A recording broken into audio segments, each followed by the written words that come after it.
Hello, beautiful, beloved twin flames. I have got a message coming through for you, which is been pretty strong in my clear audience for the last few days. Slightly off topic from the last one, which was around physics, although everything is very much related, as we know, in the universe. This message is about unconditional love. So part of the twin flame journey, and obviously part of our whole life's journey, is to learn how to be a human being with experiencing what unconditional love really is.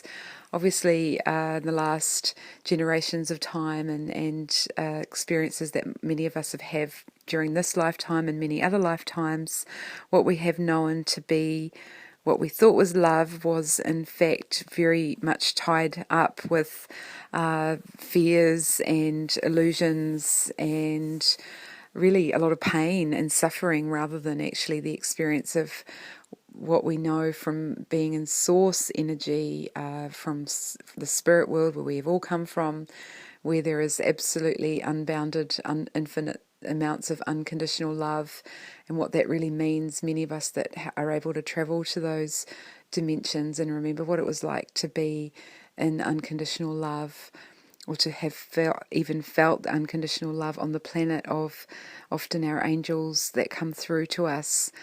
But to experience unconditional love in human form, in a human relationship, is really what we are working on right now, and we haven't yet known that, because what we have known is part of the 3D illusional fear-based love programs, which were marriage contracts based on ownership, based on codependency, based on contracts of you must be with me forever, and in love and sickness and in health, and you must not betray me and go off with anyone else. And these are contracts based on fear. They're not contracts based on love.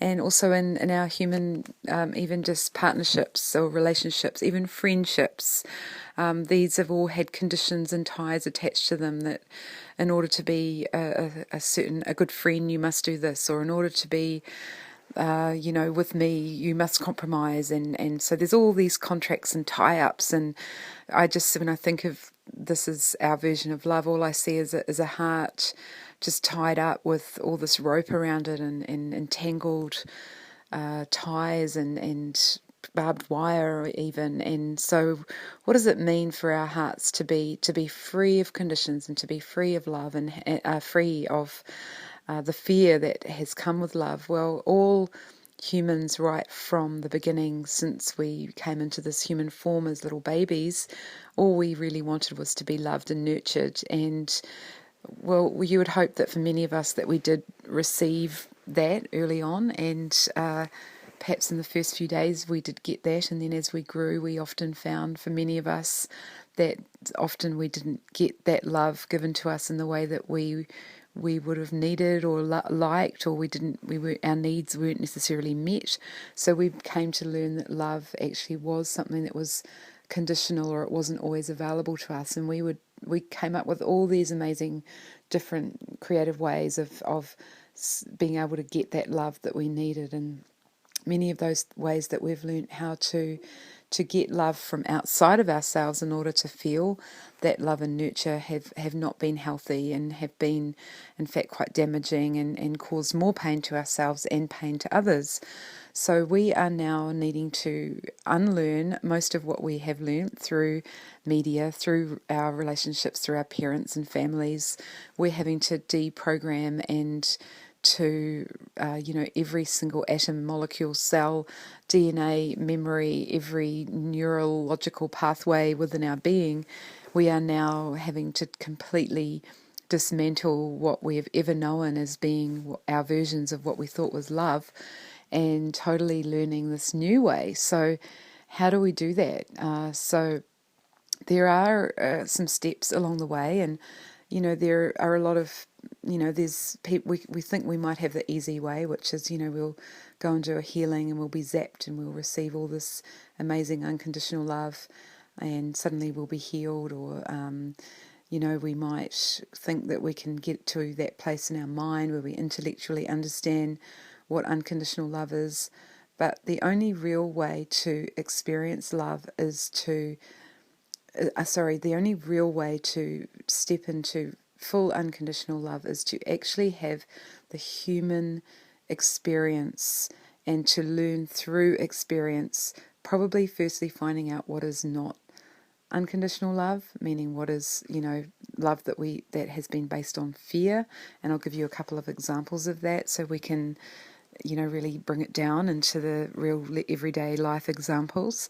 And then we find our way back to unconditional love through healing the parts of ourselves that weren't in unconditional love. And that really does first, and I know we don't like to hear this, but it's so true. We have to first love ourselves unconditionally.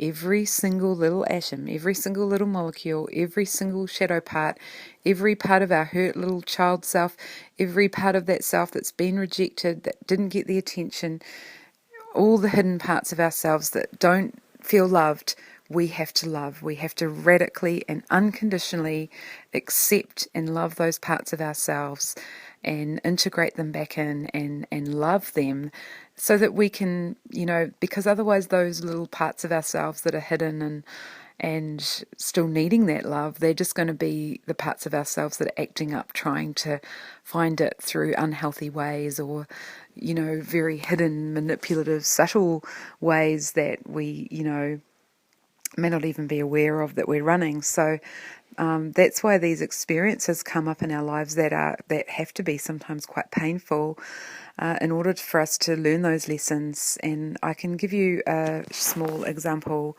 of something that happened in my life. In fact, many things have happened in my life where I've had to learn this.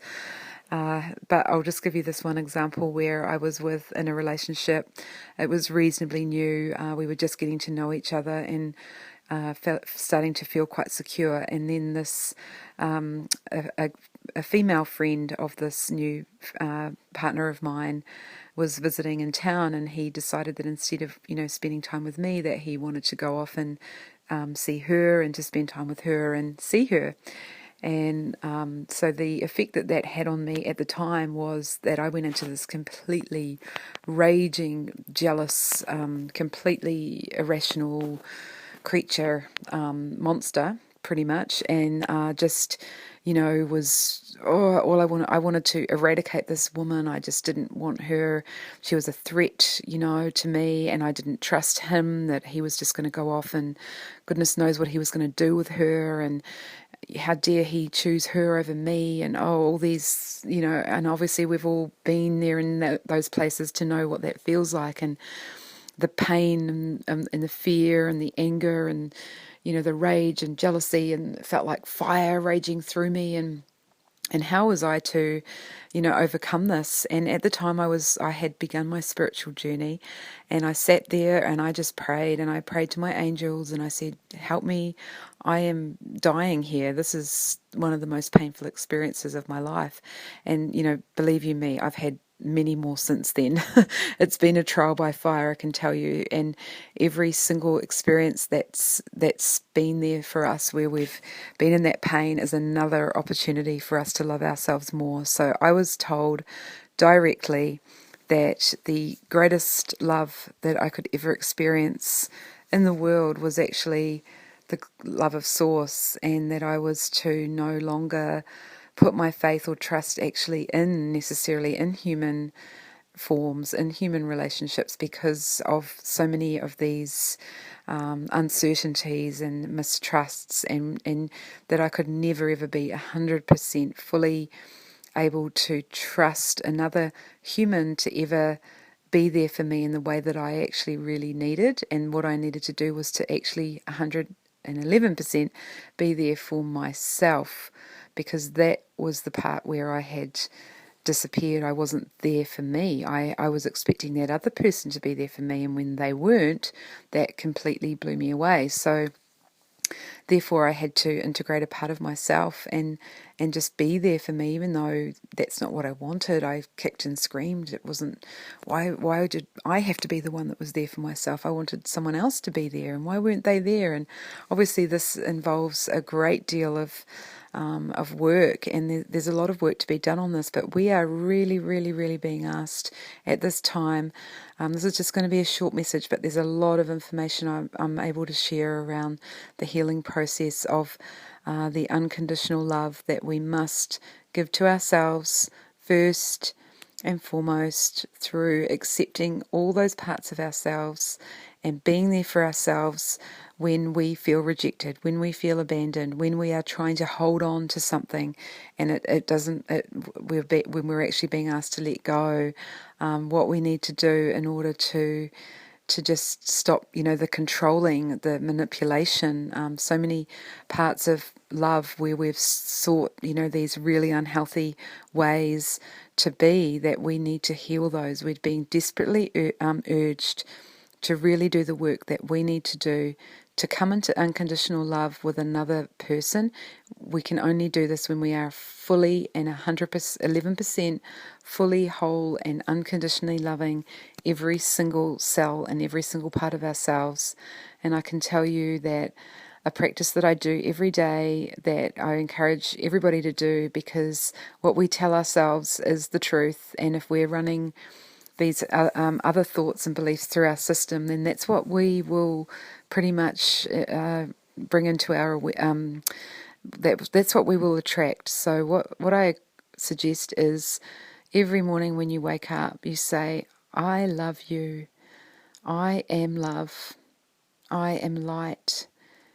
And when you say those things to yourself and your being, and you embrace them fully on every single level and every single fiber and every single atom of your being, and you say that to yourself, and you say that to yourself as many 100,000,000 times you need to say that throughout every minute of the day, or when you're going through something really tough. I am here for me. I will not abandon myself.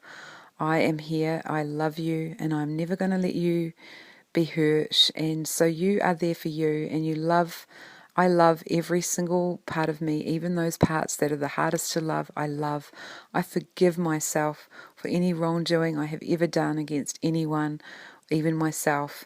And just keep those mantras and affirmations and telling yourself that you are love. And whenever you feel anything coming up that is not in alignment with true love, just keep those mantras going. And I'm just going to leave it there. This is a short and sweet message.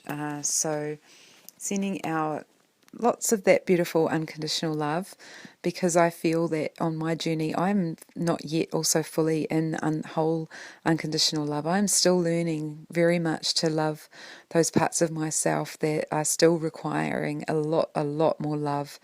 And so of what I do have in me that is an unconditional love for myself, I'm sending that out to all of you who deserve it so much. And I just love you all, and I love our journey, and I love what this twin flame phenomena has brought to us, and what we are all learning together to bring in these new divine templates of love, first through unconditionally loving ourselves. Bless you all. Much love.